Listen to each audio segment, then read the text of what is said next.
module is loads and load combinations, in which this chapter is just the revision of your semester 7 subject, in which there is chapter number 1, which is building and loading layout.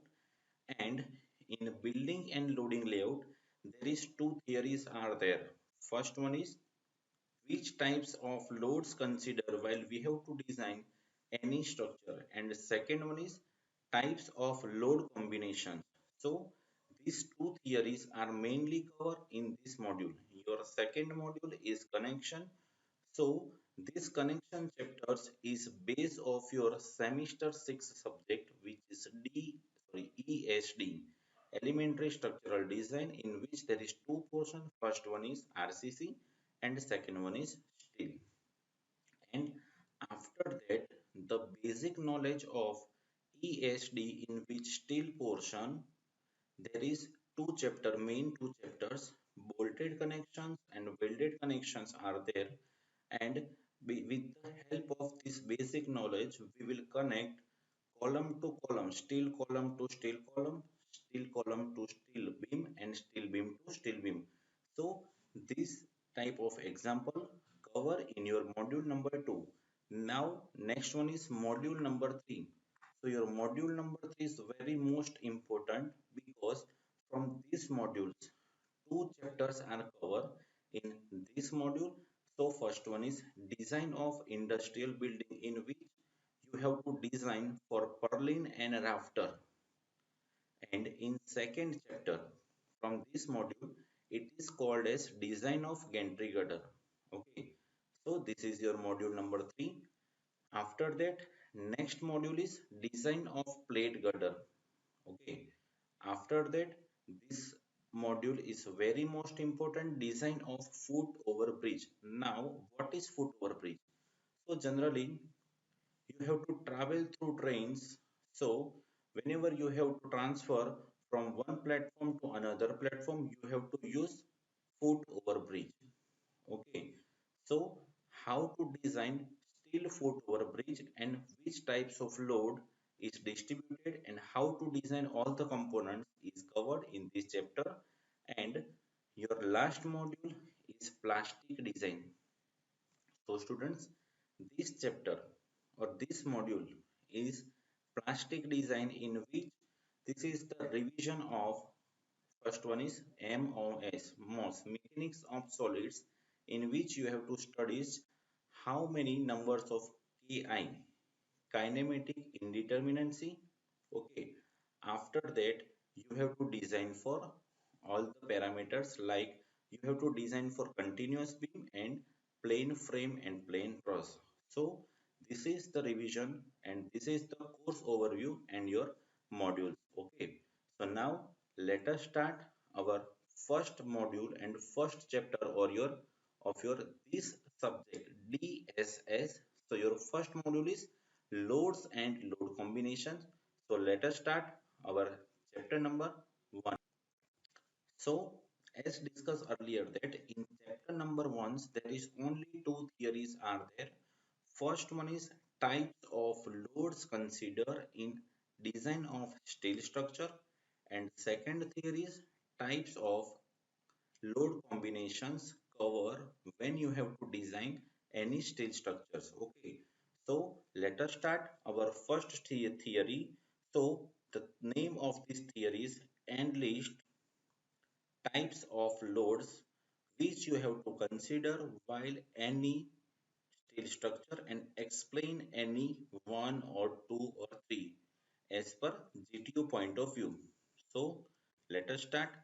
So you all know that generally three types of loads are there.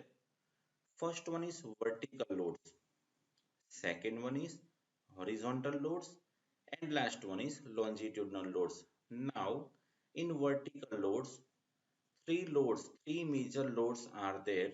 So these are the live loads, dead loads, and at last it is impact load. So these three major loads is considered as vertically downward direction. Now horizontal load. So in horizontal loads, this load, whenever this load is acting, the load is acting on like this in horizontal plane. Okay, so there are two loads which you have to consider while you have to design for any structure as horizontal load. So it is earthquake load and second one is wind load. Okay, and last one is longitudinal load. So in longitudinal load you have to consider as moving load as longitudinal loads. Now, with the help of one figure, you have to show that how all the load is acting. So you can see that these are the all the loads. So first of all, our vertically downward loads, in which there are three loads. First one is dead load. Now you all know that what is dead load. So the load which are remain steady, okay, is called as the dead load. It means the self weight of all the structural components is considered to be as a dead load. Second one is live load. Now what is live load? So the live load is the load which are remain not steady, okay, but it change time to time. Okay, so it is considered as live load. So these two loads are considered as a vertically downward direction. So you can see that in this figure, this is dead load and this is live load. You can also see that the two men are running and their loads is not remain constant. Okay, so this load is considered as live load. Now we are moving further to the horizontal loads. In horizontal loads, there are two loads are there. First one is wind load. So you can see that in this figure, your wind direction is generally in horizontal direction. So your wind load is considered as horizontal load, and the second one is earthquake load. So whenever earthquake is acting due to plate tectonics, okay, so your building is moving like this. So wind load and earthquake load are two major loads are considered in horizontal directions. Okay, so now let us start our brief of all the loads. So your first load is dead load. So as discussed earlier that what is dead load? So you can see that dead load in a building includes the weight of all the permanent structures like floors, roof, wall, partition walls, beams, columns, lintel, chhajjas and footing. So you can see that in this figure, and you all know that in your last semester, which is DRCS, the load transfer from slab to beam to column, and column to footing foundations, and all the loads, all the structural loads which are remain steady, okay, permanent structures, they do not change their positions.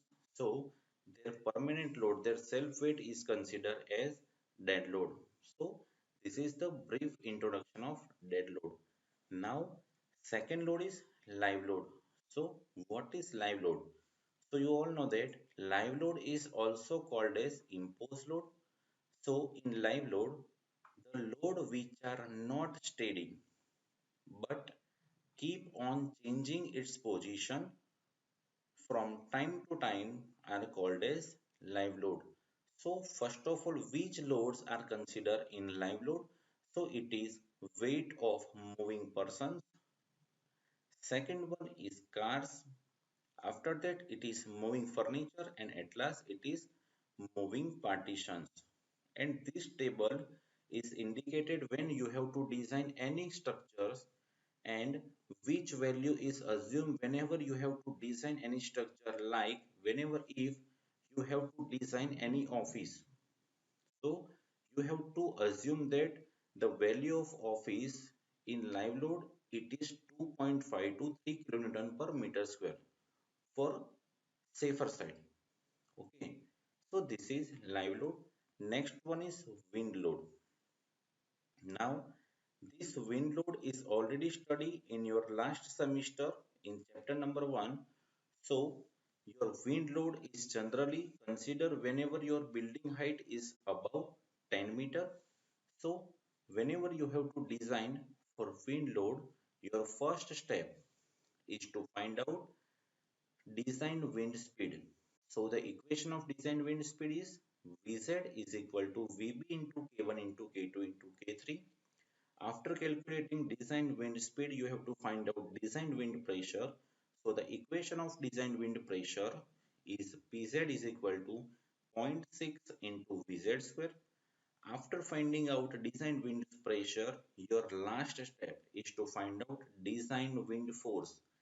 And the equation of design wind force is given on page number 36 of IS 875 part 3, in which the equation is F is equal to CF into AE into PD. Okay. Now, this equation is not useful in this semester. So, for this semester, you have to move to page number 13, 13, in which the equation of design wind force F is equal to CF into A in the bracket CPE minus CPI. Now, what is CPE? CPE means external pressure coefficient and CPI is internal pressure coefficient. Okay, so this is the general knowledge of and how to design for wind load. Next load is snow load. So you all know that actually the load due to snow will depend upon the shape of building and its capacity of the rainfall and retain the snow. Okay, and generally snowfall is likely to be considered when the snow is likely to be fall. Okay, and the equation of maximum snowfall on a roof to be calculated as per equation S is equal to mu into S0. So this is the calculation of snow load, and particularly IS 875 part 4 is for snow load only. Okay, next load is earthquake load, and you all know that earthquake shock cause a movement of foundation of structure, and the earthquake cause shaking of ground in all the three directions, two horizontal directions and one vertical directions. Okay, now particularly whenever you have to design for steel structures, you have to consider for accidental load and secondary loads. Okay, so what is accidental loads? So generally three types of loads is considered in accidental load. So first one is accidental load, which is most cases are of short duration occur due to first is impact or collisions. Okay. Second one is explosions, and at last it is fire. And for fire, IS 875 part 5 is there for other major loads, and last load is secondary effect. So there are four major secondary effects are there, and we have to take into noted that whenever we have to design any steel structures. So first one is differential settlement of foundations, differential settlement of column, eccentric connections, and at last it is rigidity of joints differing from design assumptions. Okay, so these four, these five major loads, first one is dead load, second one is live load, wind, snow, and at last it is earthquake load. After that, two major loads, first one is exponential loads and the second one is secondary loads. Okay, so these loads are considered while we have to design any steel structure. Now we are moving further to our second theory. So it is already discussed that in this chapter we have to cover for two theories. First one is types of loads and second one is types of load combinations. Okay. So now We are moving further to our second theory, so which is English types of load combinations considered in any steel structure. So students, this theory is generally in Atul Prakashan book, but this theory is solved by us from IS 800 2007 in table number 4. So you all the students are moved to table number 4, in which you can see that we have to cover this portion only, limit state of strength. This cover only, this portion only cover for this theory. So you can see that this is dead load. So this all the coefficient is for dead load.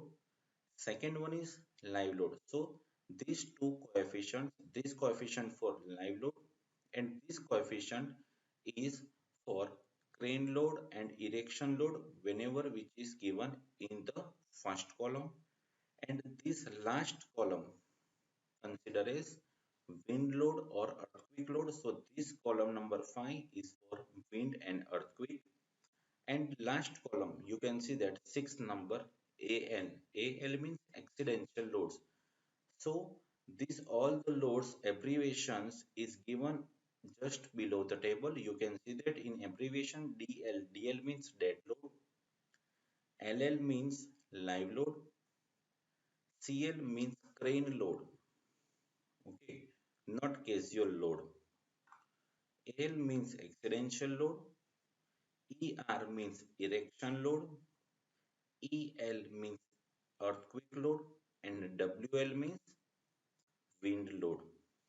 Now, for our first load combinations, you can see that 1.5 coefficient for dead load, 1.5 coefficient for live load. So your load combinations is like 1.5 dead load plus 1.5 live load plus your third load combination is for CL. So this coefficient for CL, it is crane load. So it is 1.05 crane load. Okay. So now we have to merge this first load combination. So it is 1.5 dead load plus 1.5 live load plus 1.05 CL. Now 1.5 is common for dead load and live load. So your final load combinations for this theory is 1.5 DL plus LL bracket close plus 1.05 CL. So, so your load combinations in Atul Prakashan book is like that, and it is come from this table number 4. Now we are moving further to second load combination. So it is a 1.2 dead load plus 1.2 live load plus 1.05 crane load, and this is 0.6. Now you all know that the direction of wind is never remains same. It means it never remains same from now north to south, west to east. Okay. So two loads, earthquake load, because earthquake is not in same direction. Sometimes earthquake is acting like this and sometimes earthquake is acting like this. Okay. So wind load and earthquake load's direction is not remain same. So for earthquake and wind load, there is there is two signs are there. First one is positive sign and second one is negative sign. So whenever you have to design any building, you have to check for both the signs, whether it is plus or whether it is minus. And from all the load combinations, for maximum value, you have to design for building. Okay. Now for second load combination, it is 1.2 dead load plus 1.2 live load plus 1.05 crane load plus or minus 0.6 wind load plus earthquake load. Okay, so this is your second load combination. So you can see that 1.2 is common, dead load plus live load plus 1.05 crane load plus or minus, plus is in second load combination and minus in third load combination plus 0.6 wind load plus earthquake load. Okay. Now your third load combination is 1.2 dead load plus 1.2 live load plus 0.53 crane load and plus or minus 1.2 wind load or earthquake load. Okay. So 1.2 is common from dead, live and earthquake and wind. So we have to put common. So your load combinations number 4 and 5 is ready. Okay. So all the load combinations is covering from this table only. Like you can see that this is wind plus earthquake. Okay.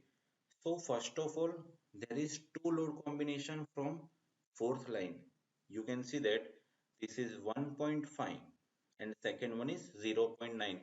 So for first load combination, your dead load coefficient is 1.5 and for another load combination, your dead load coefficient is 0.9. Like you can see that 1.5 dead load plus 1.5 wind or earth. And in another load combination, 0.9 dead load plus 1.5 wind or earthquake. Okay. So all the load combinations are like this. So students, this is the end of your chapter number 1. Okay. From next lecture, we will cover our last module, which is plastic design. And for plastic design, first of all, we have to revise our MOS, and after that, we will start our chapter number 7. Okay. So thank you for today's session.